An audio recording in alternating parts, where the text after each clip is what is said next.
Well, because I spend the whole year with many other orchestras, it's always a pleasant surprise to come back here, because over the years you gradually develop the players and the singers who like the way you operate, and I encourage those singers and players to play the way I'm interested in music to be made. So I come back, and what the surprise is the level of connectivity musically between all the musicians, and that every year it raises higher and higher the standard of this festival as an extraordinary beacon, not only of creative programming and for audiences to come and hear both the familiar and the unfamiliar, but of an absolutely superbly high standard of musicianship. Always with my programming, I like to put unusual things within the mix. Like in the end of the first concert, we have this wonderful piece by Eric Whitacre,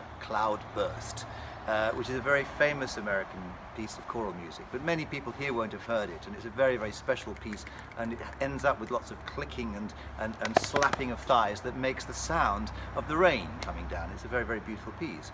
But I think people will be surprised for the opening of the initial concert on Saturday, where we're presenting Handel's water music. Last year we did Handel's firework music, and on the success of that I thought, well, I have to do Handel's water music.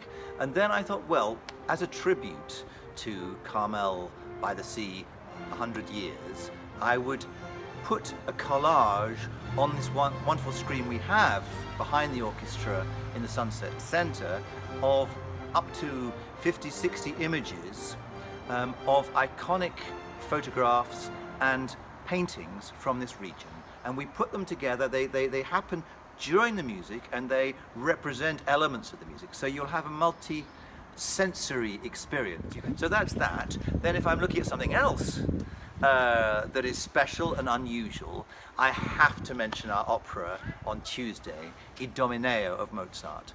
Now last year I did The Magic Flute, by Mozart, which of course was a great success. It's one of the most popular operas that exist. And I thought, well, people love opera, people love Mozart. Now we'll jump one stage further and present an opera that is rarely done anywhere in the world. It's done, but not that often compared to the other Mozart operas, but that it is underrepresented because it is such a stunning, beautiful piece of music. It's a grand opera, and by a grand opera, what Mozart was trying to do is to bring all the different elements together.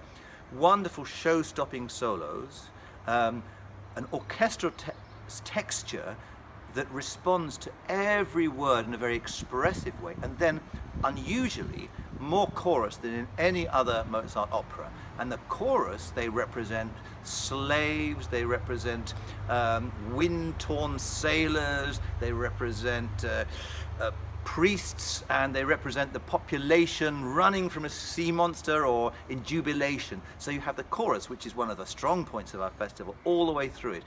And I've cut it down because this opera in an opera house can take a long time and is difficult to stage. But when you do it on the stage in the Sunset Center, cut it down to the minimum needed, it's a very, very dynamic, expressive, and extraordinary evening of music that most people won't have heard before, and they will be absolutely ravished by it. Because when I first rehearsed it with the orchestra, most of the orchestra didn't know it, and they were bowled over with the expressive quality of this music that came from a just under 25-year-old man. Just unbelievable.